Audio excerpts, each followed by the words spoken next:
A statement signed by its Director of Public Affairs Department, George Eneita. And yes, this came out just today. They came out to say that the implementation of the 15% ad valorem import duty, PMS, and diesel import duty, the 15% ad valorem import duty on imported PMS and diesel are no longer in view. We'll come back to that statement in a little bit. No longer in view. While some news reports carry that it's been halted, some say it's been suspended, some say, they put it in such a way that, the whole idea is whatever was supposed to happen in the next few weeks is definitely not happening. We're hoping that it doesn't come up any other time in future. Well, some people are hoping. Some maybe not so much. This announcement was made last month when the president approved the 15% import duty on PMS and AGO, stating that the directive was aimed at strengthening local refining capacity and ensuring a stable and affordable supply of petroleum products in Nigeria. Essentially, if it had gone into effect, this tariff will have ensured that imported petrol and diesel is not cheaper than that of our local refinery. Major one, of course, being Dangote Refinery, which produces virtually all of Nigeria's locally produced petrol. And at the time, the government had said implementation will begin this month, following the request by the chairman of the Revenue Agency, FIRS, Zach Adedeji, whose memo is said to have triggered the presidential approval. Of course, we know how much criticism this policy was met with, even though some people were very much in support of it, saying, look, it's good for local refining. Some other voices that argued against it complained about primarily the fact that it was coming a little too early without having the other necessary structures in place for ensuring that really and truly petrol will be cheaper for Nigerians. So, a lot of criticism here and there. Some stakeholders, energy experts, civil society groups argued about the immediate translation of that policy, which will have meant increased petrol and diesel for local consumption, increased prices rather, in petrol and diesel. But following the approval, Dangote Refinery, of course, came out to say that there was no need for petrol imports and that it produced enough petrol and diesel for local consumption. Well, NMDPRA, in a statement today, came out to sort of concur with what Dangote Refinery, had put forward. Also talking about the fact that even imported petroleum, as it stands, plus the local, petrol which was being made available, put together, everything was enough. We had enough to sustain Nigerians, and there was no need to start considering panic buying and all of that, because that was what some people were already thinking of doing in view of the import duty taking effect. So NMDPRA assured adequate supply of petroleum products in the country within the acceptable national sufficiency threshold during this peak demand period, because yes, going into the holidays, the Christmas season, end of year, and all of that, over time, there was a time that it was a given that there will be petroleum scarcity, fuel scarcity, but they're coming out to say, look, there's robust domestic supply, whether on AGO, PMS, or LPG, sourced for both local refineries and importation, to ensure timely replenishment of stocks at storage depots and retail stations during the period. And then saying, the 15% import duty for now, not in view, which means that there's been a halt. In the next 2 weeks, at the very least, we shouldn't see a policy reversal. We're hoping that we shouldn't see a policy reversal on it. But perhaps you're not like some of us who are hoping, and you think this should definitely, they should backtrack and continue with the planned implementation of the 15% import on fuel. I would like to get your thoughts when we open up the phone lines. But that's the first story so far as we can tell.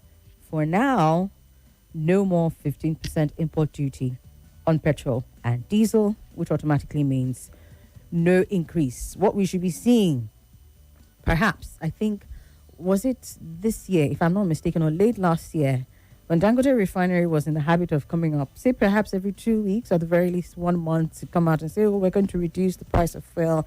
I think there's one they call the Holy Bonanza. So we should be seeing, as opposed to an increase in these price of fuel, we should be seeing a reduction based on this announcement by the NMDPRA. That's our first story out there. Let's move on to the second one.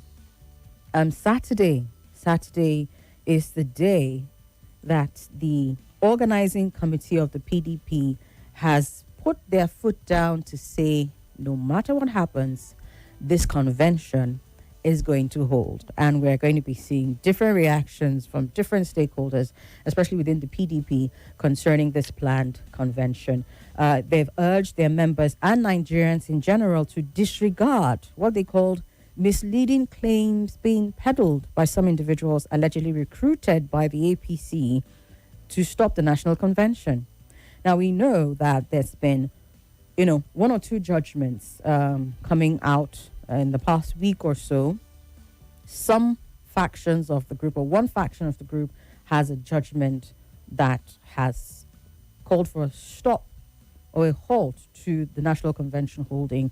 Apparently, another faction seems to think they have another judgment that allows for this to hold. And the National Working Committee is the one, as a matter of fact, saying that this thing has to hold no matter what happens.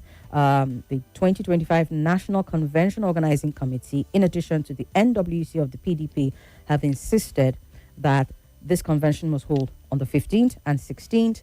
It's supposed to happen in Ibadan in Oyo State.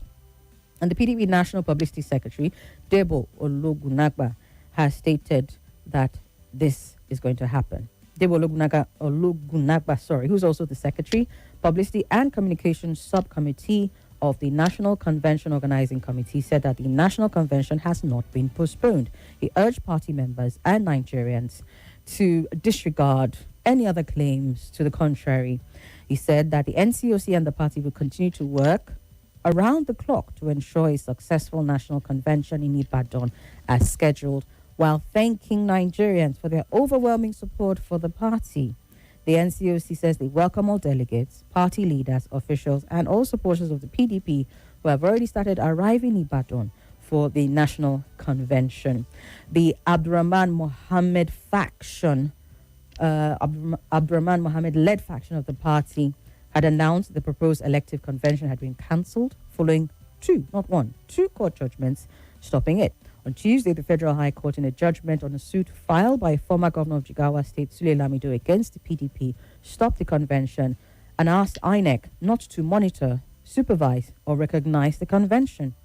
Earlier on the 31st of October, James Omotosho of the Federal High Court had also stopped the convention. However, a few days after the judgment, an Oyo High Court, sitting in Ibadan, in a judgment on the 4th of November, asked the party to proceed with the convention. Which brings us to what some of the, how would I put it now, big players in the party are coming out to say. For example, former Senate President Bukola Saraki has proposed that instead of them going ahead with the convention and doing something that would most likely be legally encumbered, he has proposed that there should be a caretaker committee formed to take over the leadership of the crisis-ridden PDP. Saraki, who chairs the PDP Reconciliation Committee, said proceeding with the convention as planned amidst these conflicting court orders could further imperil the party and place its prospective candidates for future elections in a precarious position. Reports have it that the party, of course, we all know, have been sharply divided between loyalists of the Minister of the Federal Capital Territory, Nyesom Wike, who want the convention halted, and those of Oyo State Governor Seyi Makinde, who insist it must go ahead as scheduled. And these camps have their respective court orders. Saraki still speaking, from a conciliatory point of view, which he took over early this year, made this recommendation about the caretaker committee to steer things until they've come to a stable point in the party. And this intervention of his is coming amidst uncertainty within the party over the fate of the Ibadan Convention, which the NWC and Convention Organizing Committee have come out to dispel, right? So, you're just thinking, okay, so what are we going to work with? I believe people who are ardent supporters of the party, perhaps at this point, are knocking heads and thinking, which way do we go? There's one other key stakeholder within the party who has had something to say about this, but let's take this commercial break. When I come back, we're going to be hearing what Bode George had to say about the convention, and from there we'll take the final story and then open up the phone lines.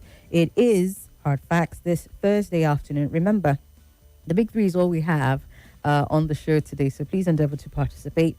Don't go anywhere. We'll be right back.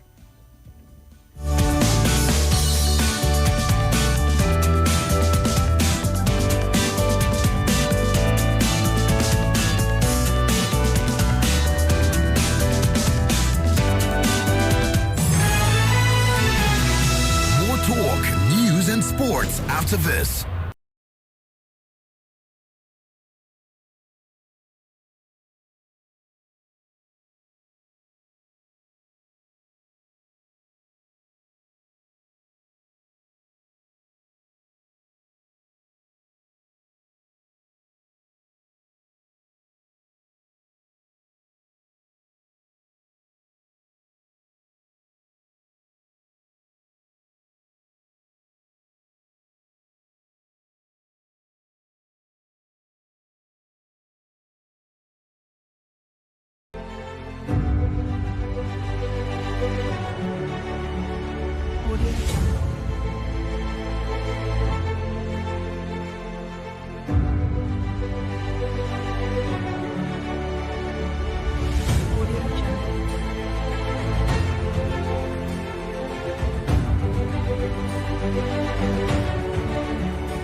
Audio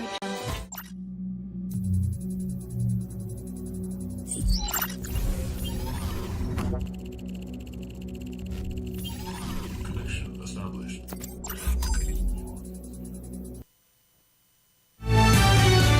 This is Hard Facts. Hard Facts. On 95.1 Nigeria Info.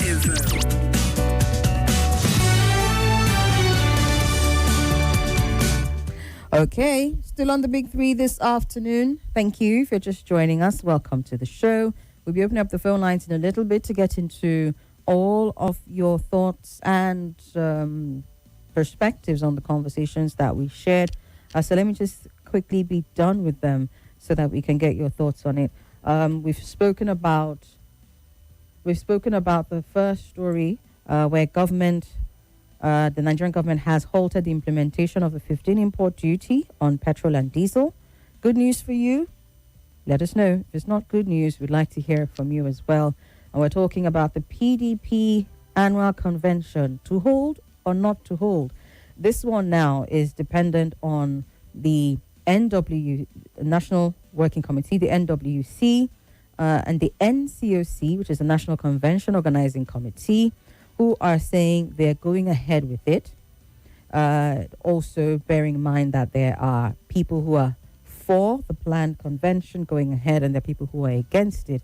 Of course, the faction led by Abdurrahman Mohammed has two, apparently, court judgments in the favor of the convention not going ahead as planned. And Saraki, former Senate president, is of the opinion that they should have a caretaker committee set up.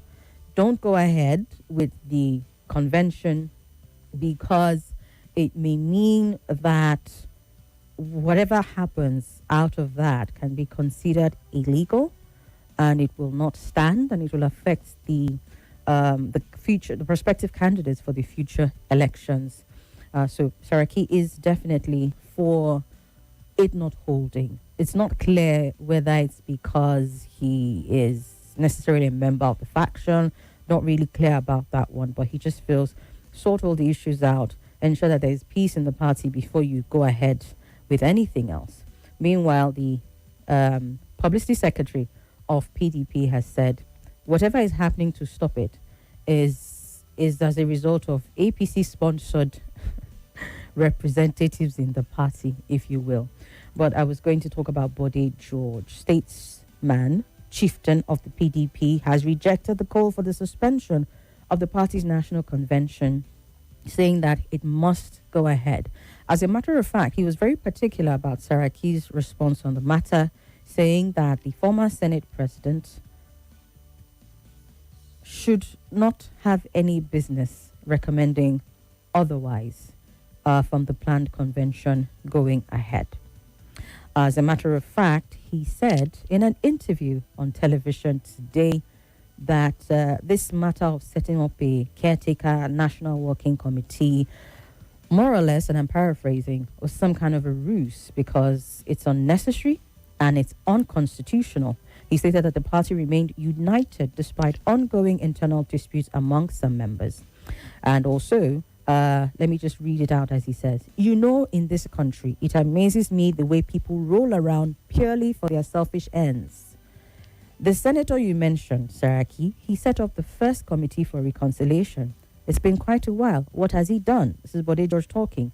He says, telling us on the eve of the convention that we should go and form a caretaker committee is unnecessary. I totally disagree with him.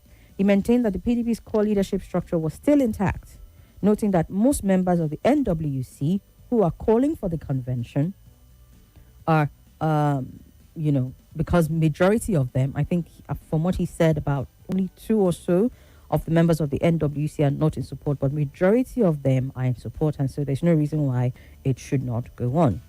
The main party, he said, is still solidly intact, and they are waiting for the ruling of the court in Ibadan. Interesting that he said this because reports have it that this ruling has already given the go-ahead for the convention to hold. He said the Supreme Court has ruled that all party activities should be solved internally.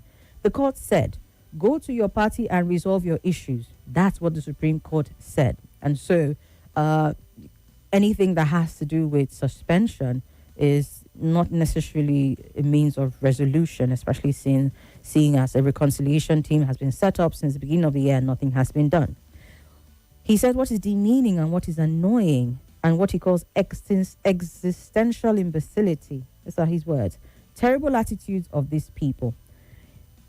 He said the founding fathers will be shaken in their graves. On calls for postponement, he accused certain members of acting beyond their authority and criticized the suspended National Secretary, Senator Samuel Anyanwu, for allegedly releasing an advertisement claiming that the convention had been postponed, and said, look, the National Working Committee has about 19 members. Only 3 of the 19 are in Anyanwu's group, which is the one reportedly said to be aligned with Wiki. So he ended by saying, that is why I said you hear the voice of Jacob, but you see the hand of Esau.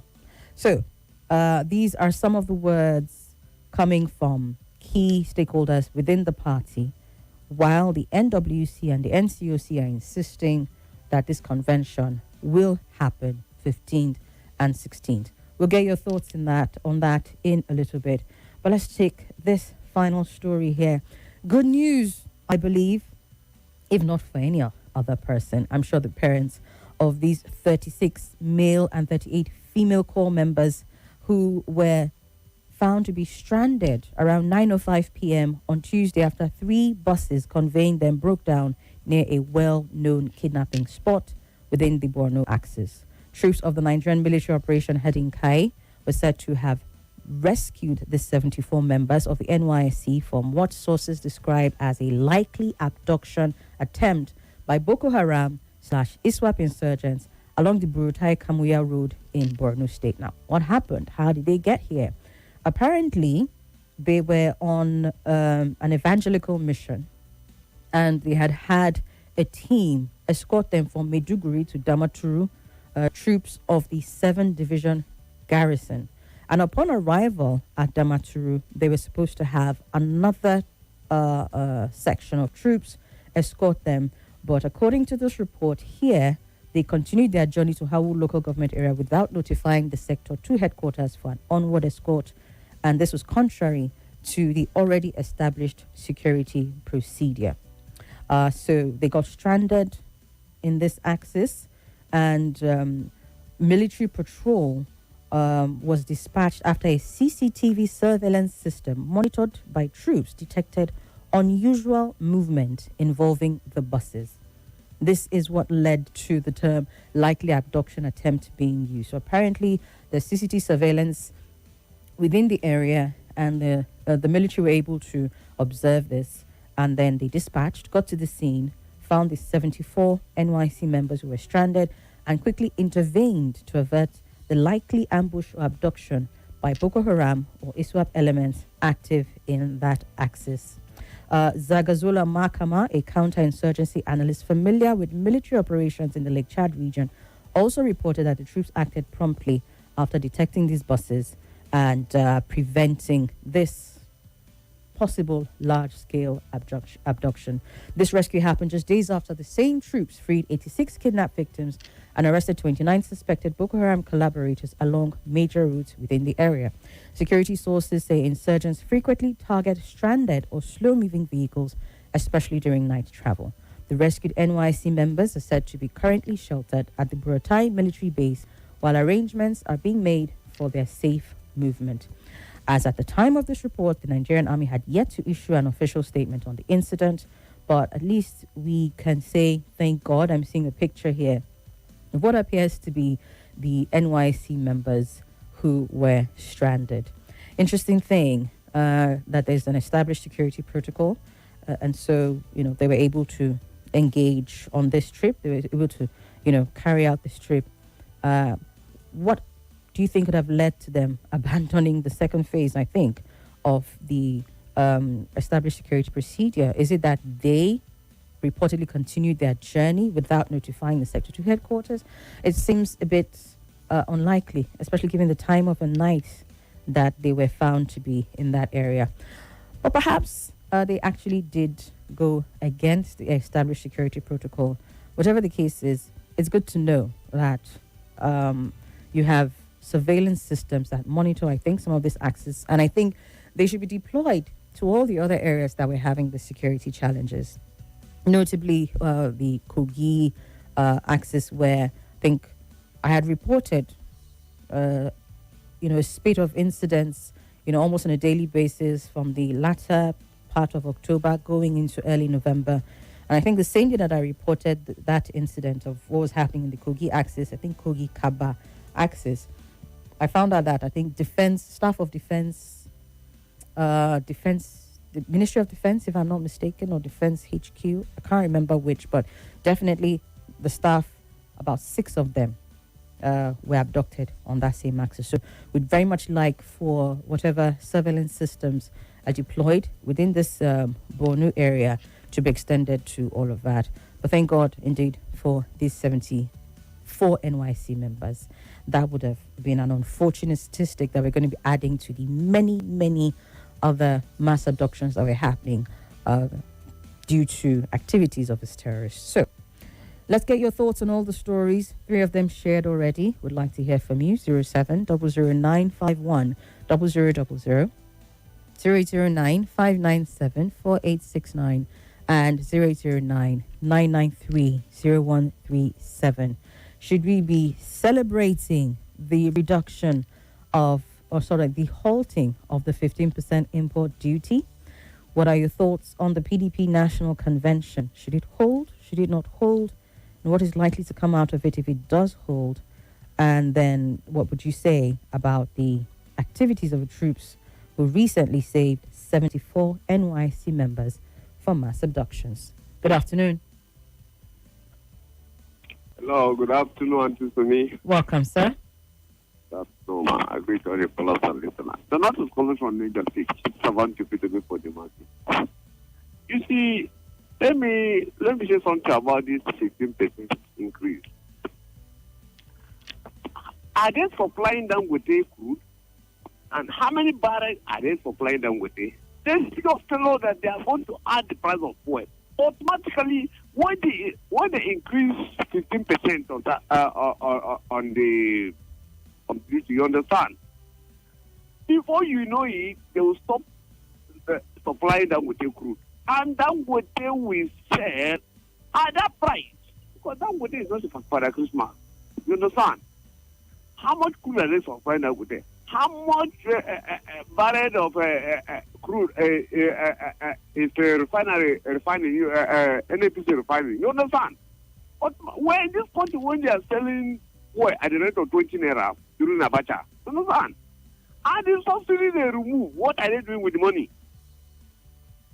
By now, fuel is supposed to be dropping as naira is getting his strength. You understand? Fuel by now supposed to be around that can 750, 800. You understand? But we buy for at the rate of 890, 900, 1,000 naira. What are they saying? They know that by next year, dollar will drop. You understand? So they have nothing to do. That to increase tax on the imported fuel. But Donatus, the news report says that they are stopping that tariff. They are not going to implement it. That's what I reported today. Yes. A good one, but Okay. the first is they should refine. Okay. Either you are stopping or you are not stopping. You All right. refine. Okay, You understand? I do. Oh, thank you very much. Thank you, Donatus. Thank you. Good afternoon. Hello. Hello, good afternoon.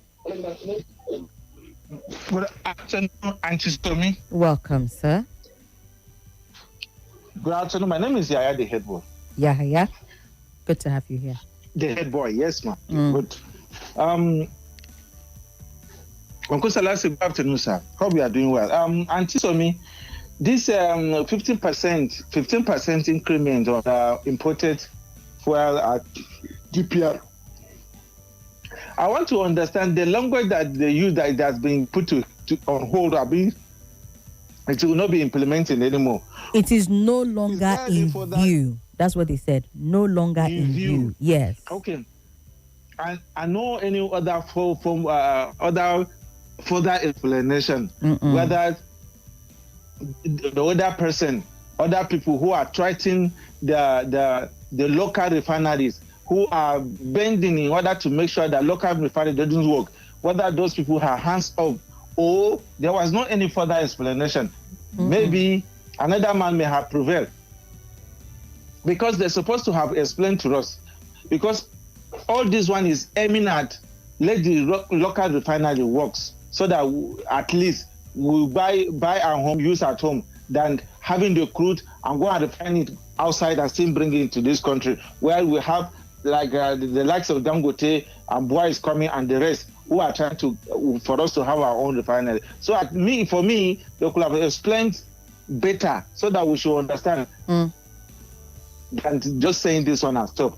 And secondly, for PDP, I think they should listen to the voice of the God. So that this one, Saraki and the co are advising them they should not go on, they should put their house together, they should put their home together.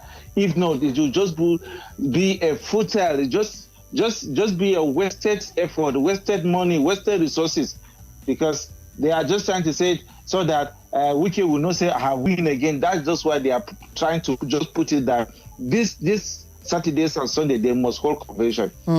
This court, High Court, Ibadan, or High Court in FCT, I don't understand whether they are using same Nigeria constitution to judge their matter or they are using that of Ibadan and that of FCT. So I didn't understand why they completed judgment. Go, no, don't go. At least they should listen to the voice of God. In fact, this is the time now that their members will actually say our party is in crisis if they go on. Thank God, there are so many who have left. And they should just try to see how many governors will they see there, apart from McKinsey and the rest. The others will not even attend it. I'm just telling you, though, I'm not a party member. Concern me. Whether umbrella, I go do my security guard. Whether broom, I go do my security guard. So, concern me, but they should listen to the voice of the gods. Okay. They should put their house together before they should do that. That's my take this afternoon. Thank you for this opportunity. Thank you, Yahaya, the head boy. Grateful for your contribution. Good afternoon. Sorry about that. Hello. Yes, hello, good afternoon. Welcome, sir. Thank you. My name is Abdul calling from Maitama. You are talking about the 15% tariff that the government wanted to increase, which they didn't do. They didn't increase it on the respect of fuel. What are they deceiving Nigeria for? This is something that they come up with. They didn't put it. They didn't implement it. Nigeria cry on it. What do you know? What one thing that is surprising me? Take a look at what happened in the United States of America. Shutdown of government for about 43 to 44 days. It's yesterday night they able to resolve that matter because of the interest of American people that put the government in the position. These are the things we are expecting House of Reps and the Senate to do for Nigerian people. Nigeria, they have to wake up. When those members go to your own constituency, the people that elect them, they have to go after them and bring them out of the office because they are not protecting their own interests. This is how democracy is practicing in a developing world. So what are they deceiving to say that they are not going to put it? So you don't believe that they have halted it? You think it will still come back? Let me tell you something. This is just a story they are telling us because the election is around the corner. They have already hit the drums of the politics campaign on ground. So they want to deceive us so that Nigerian people will say, yes, the government is doing something. The government of Tinubu has failed Nigeria. You remove subsidy without any proper consultation of the Nigerian masses. Ask the people, those senators are ready to go back to their constituency and tell their people when they support them for removal of subsidy so that they should go ahead. They didn't do that. That is the reason why Nigeria are suffering. Even in the federal capital, go around Abuja and see, like, say we are in lockdown. Nothing is moving. Every street is dry because of the policy of Tinubu. It's up to Nigeria to start thinking of how to get them out of the office. They have failed Nigeria and they are borrowing after the removal of subsidy. What are they telling us? Are they thinking that we are not educated or we are fools? Thank you, Abdul. Look at the kind of appointment they give. You're not a fool, sir. That they are going to fight in army. Thank you, Abdul. The kind of people you appoint in the position of government, the radical people that don't have respect even for the uniform people. All right, Abdul, I needed to stop you there. You were speaking way past your time, but I think your message has been passed. Let's get back to it. Good afternoon. Good afternoon. Good afternoon, Somi. Yes, sir. How are you doing? I'm doing the best that I can. Yahya the head boy, Again Shaker. The ghost has spoken. A word is enough for the wise. You have said it all. So it's left for them to decide. Abdul, you are not a fool. Abdul from Maitama. You are not a fool. Somi. Yes, sir. I don't really understand. When they talk of this 15%, was it import duty on this imported fuel? I think people call this radio station. People were jubilating that doing so will encourage. We discourage the importers, the people importing the PMS and the diesel, and encourage our local refineries. But now I don't get it, Somi. Now they say they have hold it. And you know government English. I don't understand the English. What did they even say? Hello, Abdul. Salasi, sorry. What did you say? Salasi. Yes. Yes, I what did the government even say about that again now? About what exactly? About the percentage, the tariff that they said. Okay, so the word that they used, this is NMDPRA speaking. They said that it is no longer in view. It is no longer in view. They have halted. That is the word that they used. So now they are free to bring it in, to bring in the PMS without without the tariff being mentioned earlier. So importation, yes, continues. Yes. So these are the things. How much? See, even it's Nigeria that we are buying fuel at this exorbitant price. Just like what Donald from Niger said rightly said. In Libya, how much are they buying fuel? Google and see the oil producing country. How much are they buying this PMS? But here we are, call ourselves the giant of Africa. Our refinery that they have promised us that our refinery will start work, and they have been talking of a lot of money being siphoned in our refinery. And they can't get those people arrested. I wonder. I don't know. So we just hold and see whatever that comes, we just receive. The problem, the good thing is that when you go to the market, they don't know whether it be PDP, APC, Muslim, Christian. You go touch everybody. ATS, all of us go to the same place together. All right. Okay. Thank you so much, Selassie. I think when the conversation first came up about the import duty being implemented, I, for one, was of the opinion that it was a good thing, but it was coming up too early. They needed to put certain things in place, ensure that local refining capacity has been improved beyond even just the Dangote refinery, because, again, like someone had alluded earlier on, there is a danger that if you stop all forms of importation by implementing this tariff, or you discourage importation by implementing this tariff and making imported fuel more expensive than that of Dangote refinery, then it gives him some kind of an advantage. And while I think that's not an entirely terrible thing altogether, if his fuel is cheaper than the imported one, it still speaks of a lot of work that needs to be done to ensure that there is more happening. Dangote was very happy. He came out and said there's no need to import. His refinery can meet the capacity. I think shortly after that, he said they had gone from 650 barrels per day to about 1 point something million barrels per day. So he was very happy about it. But there was a danger, I think, of our government to sort of rest on their oars when they do such a thing. And that's why there were calls for more to be done to boost local refining capacity before implementing the tariff to discourage imports. But altogether on the surface, the idea behind the import duty tariff was a good thing if they had done their homework first. It didn't seem that they had done that first. And so while we're still trying to make sense of the statement no longer in view, which is why I was saying, it's a bit ambiguous. It doesn't really say from now till when or forever we're not going to have it. It was a bit of an ambiguous statement, which is why I understand people saying, look, they need to explain it some more. And hopefully in the next couple of days, we'll see a more detailed explanation.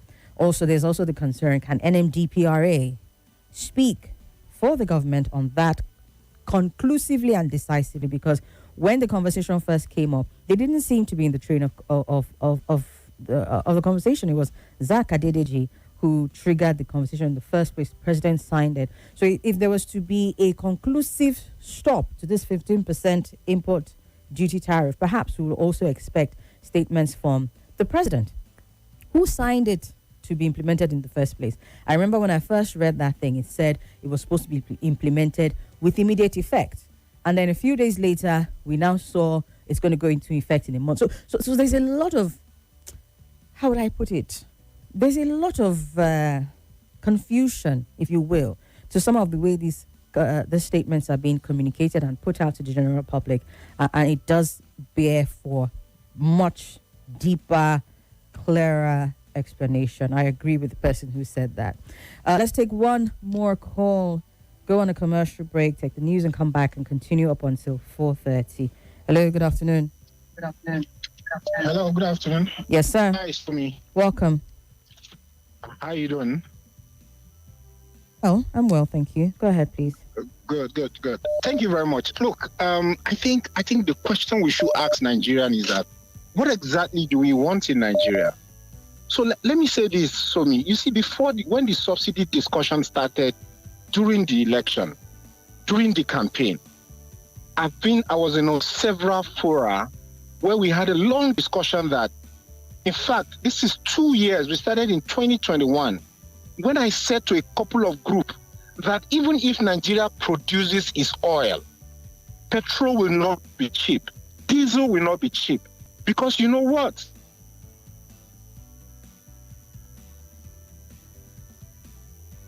Hello, sir. Hello. I think he got disconnected. Please call me back. I can still take one more, but you have to keep it at a minute, please. Hello. Good afternoon, sir. Yes, sir. You have a minute.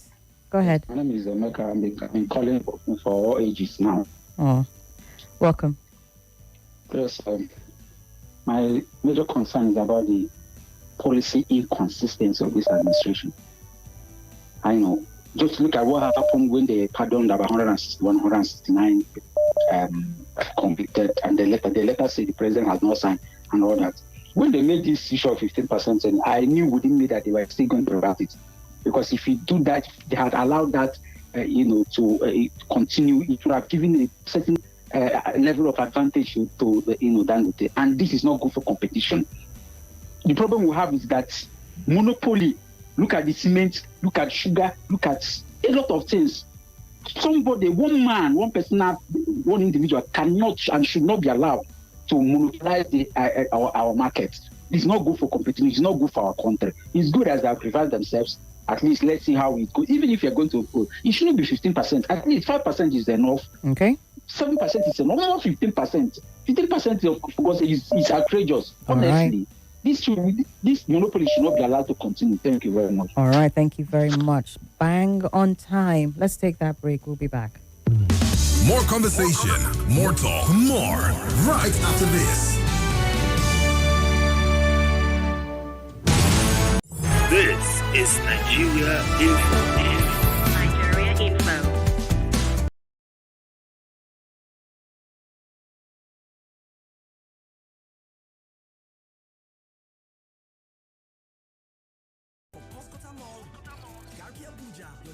Shopping destination you've all been waiting for is here. It comes with lots of features. AAA Kiddie Store, Stanley Flask, and Costco Supermarket all in one roof. Awesome.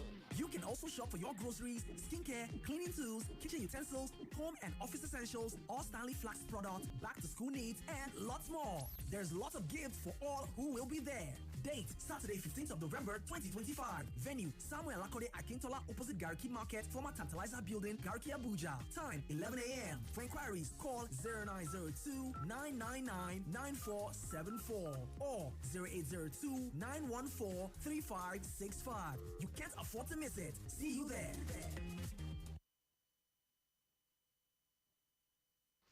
Say hello, Lagos. Hello, Port Harcourt. Hello, Abuja. This is Kids FM, the family fun radio.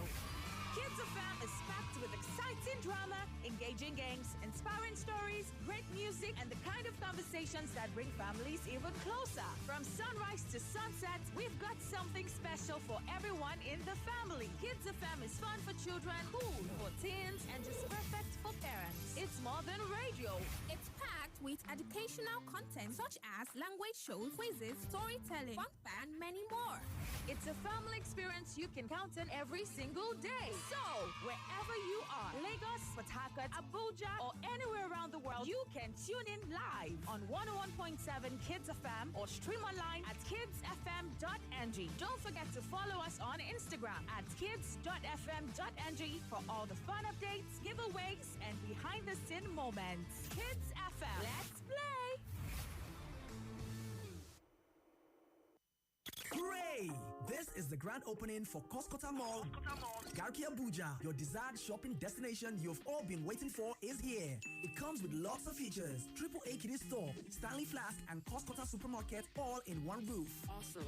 You can also shop for your groceries, skincare, cleaning tools, kitchen utensils, home and office essentials, all Stanley Flask products, back to school needs, and lots more. There's lots of gifts for all who will be there. Date, Saturday 15th of November 2025. Venue, Samuel Lakode Akintola opposite Garki Market, former Tantalizer Building, Garki Abuja. Time, 11 a.m. For inquiries, call 0902-999-9474 or 0802-914-3565. You can't afford to miss it. See you there.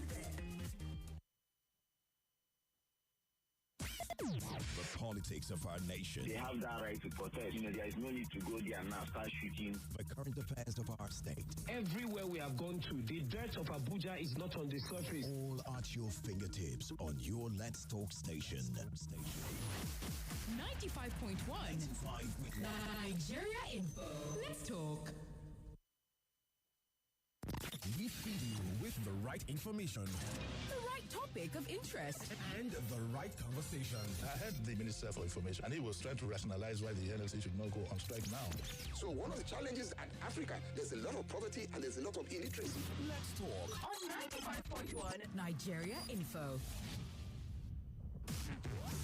It's all talk And more talk. on Nigerian's #1 talk station. This country needs a marshal, needs a sheriff. In some particular societies, especially in my tradition, a woman is not allowed to inherit land. Issues that get your attention. This thing has been a carryover for the time of Jonathan. Yeah. And they continue this billions. Your views against all odds. My word is that why those households, why are they not following up their job? Like The intense conversation. It has to be given to her now based on sentiment. These are some of the challenges that women go through on a daily basis. Okay, bro. And that is All and more on Nigeria Info. Let's talk. It's 4 o'clock. And now, news from the nation's capital. This is Abuja Today.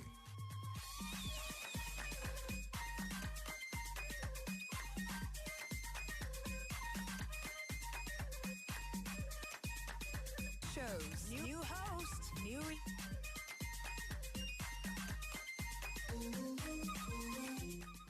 Thank you for joining us for Abuja Today. Former Vice President Atiku Abubakar has denied reports claiming that he gifted a brand new Toyota SUV to Lieutenant Ahmed Yerima, the naval officer involved in a recent altercation with FCT Minister Nyesom Wike. Atiku's rebuttal is contained in a statement issued by his ex-handle on Thursday. The former vice president, in the statement by his media advisor Paul Ibe, described the report as completely false and without any factual basis. Ibe therefore urged the public to disregard the fabricated story. The Nigeria Security and Civil Defense Corps has arrested 20 persons for various offences that are of threat to Nigeria's national security. The NSCDC National Public Relations Officer, Babawale Afolabi, disclosed this during a press briefing on Thursday in Abuja. Afolabi said the Commandant General's Special Intelligence Squad, following the orders of the NSCDC Commandant General Ahmed Odi to rigorously clamp down on criminalities across the country, led to the arrest of the suspects between October and November. Given a breakdown of the arrest, the spokesperson said of the 20 suspects, 8 were arrested for their alleged involvement in kidnapping, armed robbery, and murder. The Federal Fire Service FCT Command has partnered with the Kubo Timber and Furniture Markets to educate business operators on fire safety measures as the dry season begins. The FCT controller of the FFS, Mohammed Anas, received delegates from the Kubo Market Association at the command's headquarters on Thursday, where discussions centered on enhancing fire prevention and emergency response. Anas commended the market's executive members for responding to the invitation, noting that the meeting aimed to prevent a recurrence of fire incidents that had affected the market in previous Harmattan seasons. He said the engagement was focused on addressing the persistent risk of fire outbreaks in timber markets and developing practical strategies to mitigate such occurrences. And that wraps up Abuja Today. Thank you for listening. My name is Dorcas Atinuke Guja. The details. The stories. With the updates. Your #1 station for talk brings it all. Nigerian politics is more strategic. Even look at the presidential level, you see almost the same thing almost playing out. It's a game of numbers and popularity. Even of us to help our brothers and sisters to rise up and condemn. Don't be left out of the conversation. Let's talk On 95.1 Nigeria Info. Let's talk about the biggest conversations made of trustworthy ideas, passionately connected to everyone. Let's talk on Nigeria Info 95.1 Abuja. We feed you with the right information, The right topic of interest. and the right conversation. I heard the Minister for Information, and he was trying to rationalize why the NLC should not go on strike now. So one of the challenges at Africa, there's a lot of poverty and there's a lot of illiteracy. Let's talk On 95.1 Nigeria Info. It's okay. That is okay. It's okay. No, it's okay. Let me explain. It's okay. It's okay. She. Off your mic. On 95.1 Nigeria Info. Your mic is always on. Let's talk.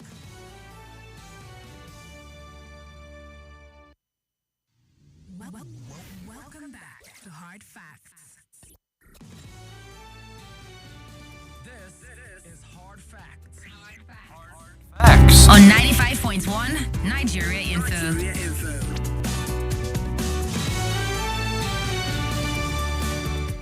Welcome back. Let's get those messages out of the way and go back to the phone lines. This one here, Fresh Prince from Wusage says, good afternoon, Somi, the golden voice on the mic. We're talking about the PDP, the only party that can challenge APC come 2027. It's so sad that Wike and his group has succeeded in destroying the party. Very sad. Is one problem today, another tomorrow, looking like it's not going to end soon. And he says, lastly, I want to ask, what is happening to ADC? They suddenly lost their voice. Okay? Perhaps the ardent supporters maybe can tell us if they have some information about what's going on there. Let's take this voice note. Good afternoon. Good afternoon, sir. Good afternoon, friends. How are you doing today? I must commend the Nigeria troop for standing side by side with protecting the citizens of the Republic of Nigeria, more especially the core civil corps that went to do their essential duty, even though in a very risk environment. I really truly commend the Nigeria Army, to really truly stand out for assisting Nigerians and as well as supporting the entire, the troop. I mean, as well as the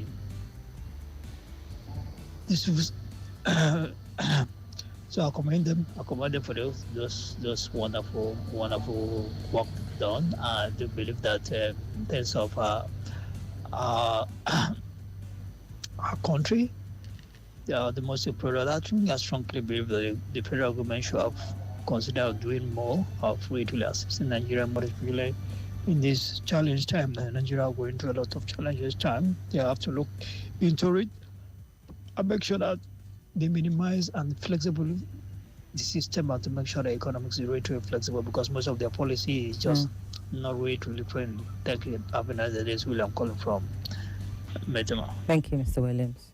Hello. All right, call us up 07009510000 0809-597-4869 and on WhatsApp 0809-993-0137. Good afternoon. Hello, good afternoon. Yes, sir. My name is Adela Victor from Gifalago. Welcome, Mr. Victor. Go ahead. As for PDP, the drama has just begun. These people are only entertaining us. I don't see them as a serious party that are ready for any election again. For now, I know Owanyawu faction has got two votes, and Damago faction I only score one. I don't know whether they will be able to equalize, because for now, I know Owanyawu faction has gotten two judgments, and Damago faction only one. So for now, Owanyawu is leading. So I want them to know that PDP is finished politically. Many of the members know, even though some of them who are still there, even though they are founding fathers, they know that party is finished politically. Therefore, I want to call on the founding fathers now to call a emergency meeting and dissolve that party or dissolve the party, so that all this embarrassment we are seeing from PDP will stop. Because I told them many years ago, when they were in power between 1999 and 2015, stop this political corruption. It will hunt. It will fight back. It's fighting back today. They introduce political corruption, take capture, and any other political immorality. Now, the past is on to PDP. PDP is finished. Therefore, if they go into the next election, now, and if they feel or if they believe they want to hold the conference, let them go. Whatever they do, we did not avoid. And if you do a big disgrace on them, it's better they dissolve that party now before it's too late. Thank you. All right, Mr. Diola Victor urging for a dissolution of the party altogether. Well, Saraki seems to disagree with you. He says it's not too late to find a win-win solution.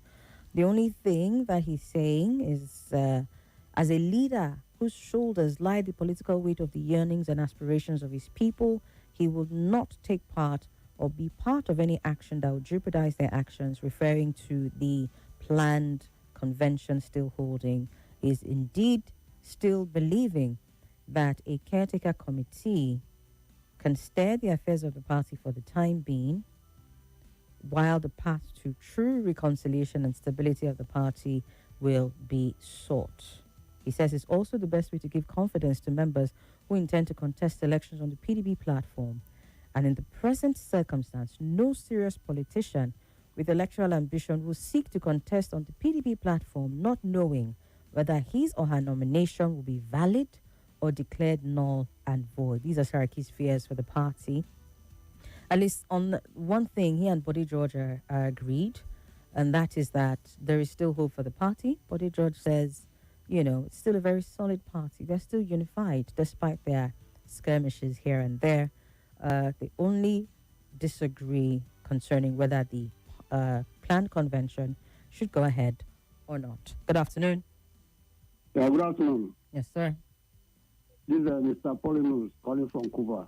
Welcome, Mr. Paulinus. Good to have you here. My take is on this tariff issue. To me, I'm absolutely in support of removing that tariff. Why? Because it will encourage competition between the importers and the local producers. Even this price surge won't happen again, So, and again, what should be is let the availability and affordability of the local products. Stop those people, or let me say, stop those importers from importing. Because there's no point, stopping somebody from doing his business. Let him know that this is time for him to stop because we are now producing it here and it's available very, very well available. I think that's what it should be. Okay. Thank you, and God bless Nigeria. This is Mr. Paulinus. Thank you, Mr. Paulinus. Appreciate you. Okay. For the tariffs, not for the tariffs. He says it should be removed. The only clarity that we're seeking, I think, from the NMDPRA and the federal government is that whatever they have done now that made them say it's no longer in view, we just need to know if this is a permanent decision or for how long before it comes back. I don't think we will be surprised if at some time in the future it does come back. Perhaps maybe what we just need to know is how long is it no longer in view for? So that it doesn't seem like there's just this inconsistency, as one of the callers said earlier on. Good afternoon, Somi. The orders and counter orders on PDP National Congress has gone further to degenerate the sacredness of our judiciary. Is there justice for the poor man standing trial in the judgment box? Wike is playing the spoilers game. What goes around comes around. Chima from Apo with that one. Okay, let's do this. Good afternoon.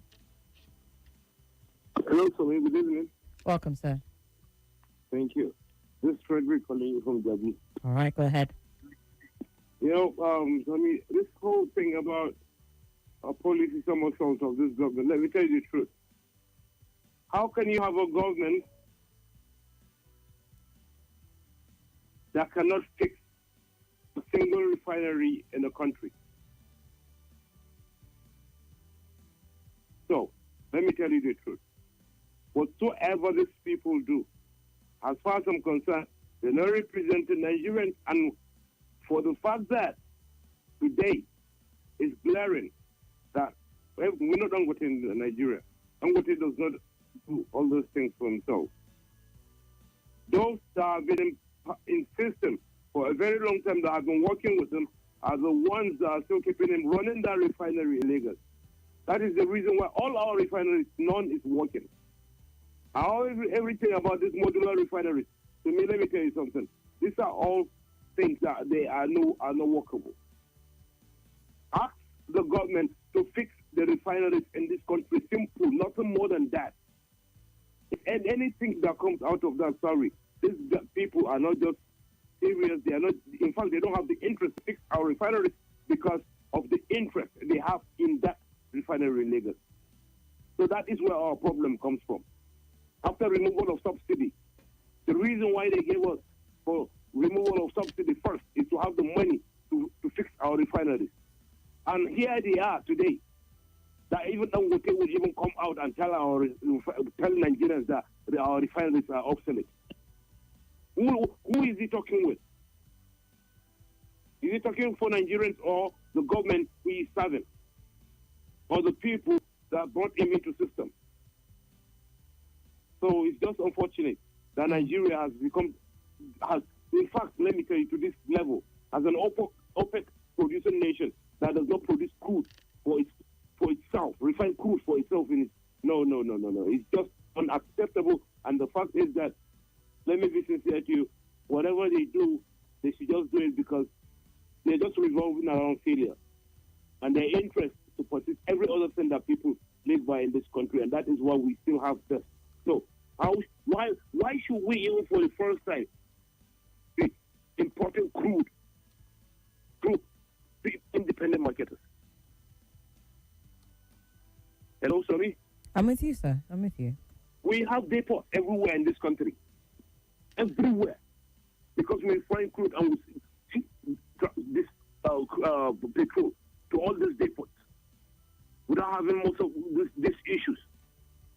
We are there that then the tankers born here and there. We have depots. Why are these depots not working today? Because of the refusal of the government to fix the refineries. Okay. Rather, to an extent that would even go and buy 4,000 tankers to distribute crude. For whom is he working? All right. Is he working for those that are in government or citizens of this country? All right. Thank you. Thank you very much, Frederick. I mean, when you talked about the OPEC thing, it did sadden me even more because just today, a report came out about how, as a country, we've missed our production quota for the third consecutive month. Production quota, I think, is set at 1.5 million barrels per day. But for the past 3 months, we have continued the trend of missed targets. This began in August, and it's just continued. As at November 12, Nigeria's crude oil production rose slightly to 1.401 million barrels per day. In October, up from 1.39 million barrels per day in September. So this also takes us back to the report that said, even though we're increasing, we're still not meeting our quota. That's our crude production. We're increasing, but we're not meeting the quota. And then when you also think about the fact that even though it is increasing, we're losing revenue of up to 43%. It's just saddening. It is saddening. There's something fundamentally wrong with what's happening as far as crude is concerned, which is why some people will not entirely blame Dangote if I'm going to import crude. Because even though there's a Naira for crude arrangement, is he getting as much as is required to meet local supply? You have to think about the fact that if there was any merit to the statement, if it's actually true that he was able to increase production from 650,000 barrels a day to about 1.4, if I'm not mistaken, by what the report said, but he's definitely gone to over 1 million. If that statement is actually true, then you will have to give credit to the fact that perhaps he's able to do that because he's depending not just on local crude, but imported one as well. It's not the ideal situation. I completely understand your annoyance with that, but he's trying to meet local demand, isn't he? If he wasn't meeting it, we will still be taking him on and say, we've empowered you, we're giving you everything, Nigerians are supporting you. So we need to fix what's going on really and truly as far as our crude production, management, the theft around it. Recall the report that says we lose up to we've lost up to 300 billion naira. Was it naira now or dollars? No, it was dollars. Up to 300 billion. We lose that from crude due to thefts, foreign exchange, so many factors responsible for that. So if you don't fix that, for example, and then move on to ensure that we're supplying not just Dangote, but other functional refineries within the country, then, yeah, perhaps we still have a long way to go. Hello, good afternoon. Hello. Yes, sir. Welcome. How are you? I'm good. Welcome back. This is Bright. This first light calling back. All right, go ahead. Yeah, so first let's correct this. Okay. There's no way Nigeria will have met up with Dangote's demand. Let me give you an example. Saudi Arabia produce daily like 4 million barrel of crude oil per day. But guess what? They still buy from Russia, they still buy from the US, and they still buy from other parts of the world. So Dangote refinery, there's no way Nigeria will have meet up with his demand. Remember, when Dangote was building that place, he has already sourced for where he's going to buy his crude oil for. Okay. So that's one that we're saying that we must meet with Dangote's Your network is not great. refinery surplus. We should ask Penderson and no. Hello, can you hear me now? First lights, it's very choppy, but let's see if we can work with it. Can you hear me? No. I'm gonna have to ask that you please call back. Maybe use the regular lines or just send a voice note so that we can get your thoughts all together. All right. Oluwa Botemi Adediran says, on the PDP crisis, so sad. Many judges have become willing tools, stooges, and puppets to politicians, thus making justice available to the influential or highest bidder. Anyways, any democracy without united and formidable opposition parties must derail. Thank God, khaki guys are getting bolder and courageous than ever. Hence, you must be careful with this nascent democracy. Human beings don't value what they have until they lose it. Okay. Let's see here. Oh, that was even from another post. Imam Musa Churi, we see you. Thank you so much for your message on Facebook. We appreciate you. Hello. Hello, good afternoon. Hello. Yes, good afternoon. Yeah, can you hear me now better? I can hear you. Yes. Let's hope it stays this way. Go ahead. Yeah, so what I'm saying is that there's no way we'll have meet up with Dangote's demand because in the real sense of it, it's a big refinery. In Nigeria, the total of our refinery is not even up to 650. But here you have a 650. So again, we are for sale our crude oil, and we also have our quota of the OPEC to meet. So for me, I wasn't expecting that Nigeria will meet up with Dangote's demand. Dangote knows very well that he will have to go and be buying crude oil. And I gave you a sample of Saudi Arabia. Yeah. They buy their crude oil from Assad, despite the fact that they have 4 million liters per barrel per day. The same thing with with these other countries that have it. Okay. But what am I saying is the fact that that 15% that was reversed, I'm surprised that Nigerians are saying, why did they reverse it? When that thing was enacted, people say, no, this. But for me, I would have loved it to stay. The reason is this. Everybody is saying that is coming up. Another one, there are 2 refineries coming in Ogun State as well. If you don't protect those things, because that is the only way you can crash the price. When you have everybody producing it in Nigeria, you have Adebu, the one that the others using. Nigeria we can only export there. Okay. And that way, it will become challenge.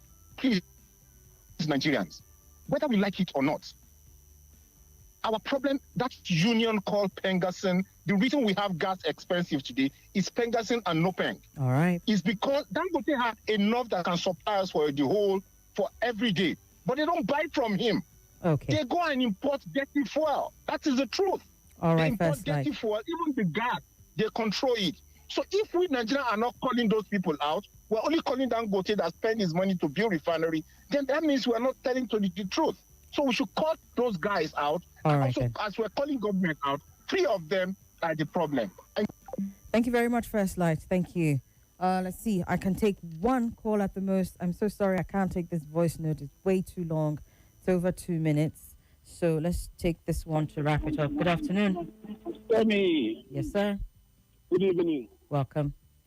Tony from Garimba. Good to have you here. Go ahead, please. You have a minute. No business importing crude or refinery from anywhere.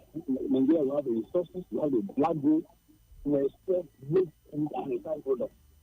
We have the market, the African market, we have even the internal market. Over 200 million people. We have the market. within the country, West Africa, Africa, and the whole world.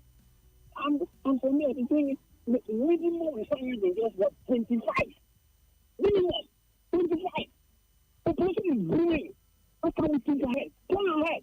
Minimum refineries should be 25. And as I've been saying, until we have leaders who are creative, leaders who are selfless, leaders who are visionary, we get nowhere. We cannot be lamenting and complaining. We need to sit up and install the right leadership, and a problem will be solved. All right, then. Have a great day. Thank you very much, sir. Okay, this means our time is up on the Big Three. Thank you so much for all your contributions to the conversations at hand. I expect that we should hear more, get a little more clarity in the days to come, especially concerning the position on the 15% import duty tax. Of course, by tomorrow, we may get more. We may yet hear more about PDP, see how that one went down. And also have to say at this point, thank you to our troops indeed for rescuing those young ones. Hoping to see more of that. But this is where we wrap it up. Let's get to the commercial.